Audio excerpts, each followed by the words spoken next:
kudune damkar iki. Lah iki kudune damkar, nek ora damkar ya ora iso no. Few moments later.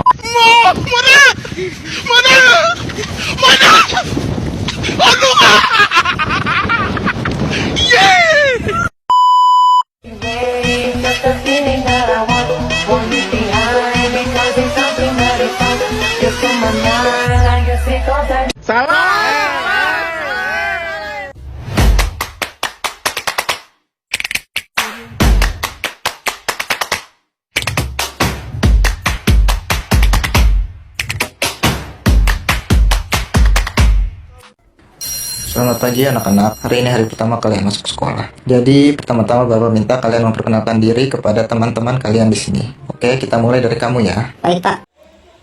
Assalamualaikum warahmatullahi wabarakatuh. Perkenalkan, nama saya Dara Sepira dengan NPM 224111181, kelas manajemen 22C.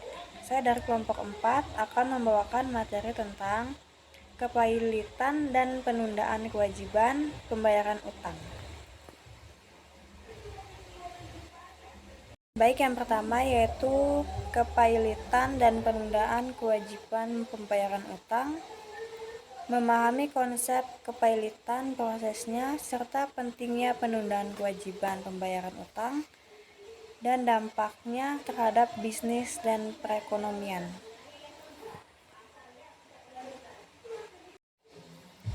Kedua, konsep kepailitan. Yang pertama yaitu ada perlindungan. Memberikan perlindungan hukum bagi debitur yang tidak mampu untuk membayar utangnya. Kedua, penyelesaian utang. Mencari cara untuk memenuhi kewajiban pembayaran utang secara adil kepada kreditor. Yang ketiga, proses hukum. Melalui proses hukum yang ditetapkan, memastikan bahwa pihak-pihak terkait mematuhi aturan yang berlaku. Baik, yang ketiga, proses kepailitan. Yang pertama yaitu ada pelaporan. Debitur melaporkan secara resmi kepada pengadilan tentang keadaan keuangan yang buruk. Yang kedua, pengecekan. Pihak pengadilan akan mengecek dan memverifikasi kebenaran laporan serta aset dagang yang dimiliki debitur. Yang ketiga, persidangan. Pengadilan akan menggelar persidangan untuk memutuskan apakah debitur dapat dikategorikan pelilit atau tidak. Yang terakhir, pelikuidasi. Jika dinyatakan pelilit, aset debitur akan dijual untuk memenuhi kewajiban pembayaran utang.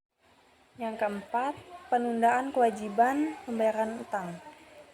Penundaan kewajiban pembayaran utang memberikan debitur waktu untuk mengatur kembali keuangan tanpa terkena aksi hukum dari kreditur yang bisa menyebabkan kepailitan. Kelima, tahapan penundaan kewajiban pembayaran utang, yaitu yang pertama ada pengajuan. Debitur mengajukan permohonan penundaan kewajiban pembayaran utang kepada pengadilan. Yang kedua, pertimbangan.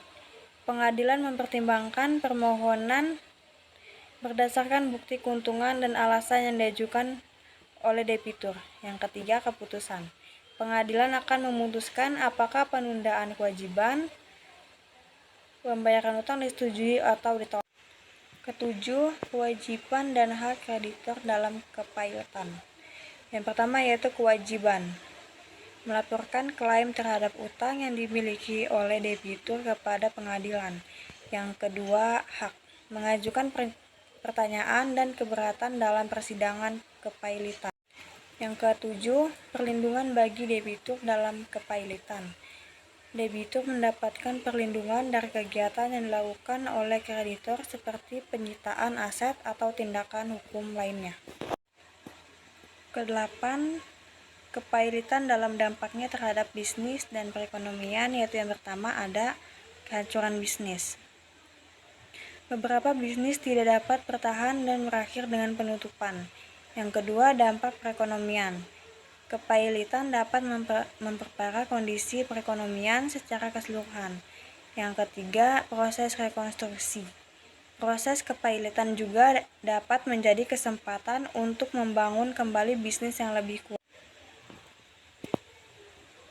Ke-8, kepailitan dan dampaknya terhadap bisnis dan perekonomian, yaitu yang pertama ada kehancuran bisnis. Beberapa bisnis tidak dapat bertahan dan berakhir dengan penutupan. Yang kedua, dampak perekonomian. Kepailitan dapat memperparah kondisi perekonomian secara keseluruhan. Yang ketiga, proses rekonstruksi. Proses kepailitan juga dapat menjadi kesempatan untuk membangun kembali bisnis yang lebih kuat. Sekian, itu saja presentasi dari saya. Lebih dan kurangnya mohon dimaafkan. Terima kasih.